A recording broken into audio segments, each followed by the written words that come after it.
कटक जिला चौद्वार इम्फार सामाजिक दायित्वबोध शाखा बंशीधर इलापंडा फाउंडेशन पक्षरु पालित हेब 14तम प्रतिष्ठा दिवस, जहाँकि आसंता 14 तारिख रे अनुष्ठित हेब। मात्र यह पूर्वरु चौद्वार अंचलर स्थानीय शंकरपुर स्थित गांधी नोडाल विद्यापीठ रे एक मागणा स्वास्थ्य सेवा शिविर अनुष्ठित हो जाइछि। कार्यक्रम को पूर्वतन विधायक धर्मानंद बेहेरा और इम्फार पावर प्लांट परिचालना मुख्य ललाट किशोर महापात्र उद्घाटन करथिले। स्थानीय समिति सभ्य सुकांत राउत, विद्यालयर प्रधान शिक्षयित्री श्रद्धांजलि सेनापति प्रमुख उपस्थित थिले।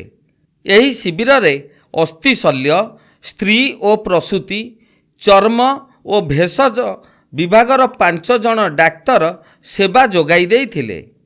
डाक्तर माने 400 रु ऊर्ध्व रोगींकर मागणा स्वास्थ्य परीक्षा करने सह मागणा औषध प्रदान करथिले।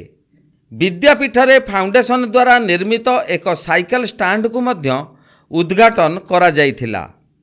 शंकरपुर अंचल रे इम्फार एभली कार्यक्रम को स्थानीय लोके प्रशंसा करथिले। कार्यक्रम को बंशीधर और इलापंडा फाउंडेशन पक्षरु स्थितप्रज्ञ दास, पिंकी साहू, मनोज महापात्र, सौभाग्य प्रधान सह इम्फारु स्वेच्छाकृत भावे 10 जन स्वेच्छासेवी कार्यक्रम परिचालना करथिले।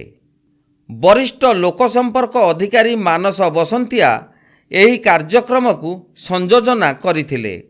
इम्फार अधिकारी मध्यरे निरंजन साहू, मानस प्रधान, सरोज साहू, प्रद्युम्न त्रिपाठी, अशांत बेहेरा, लोकसंपर्क अधिकारी अभिषेक घोष प्रमुख उपस्थित थिले।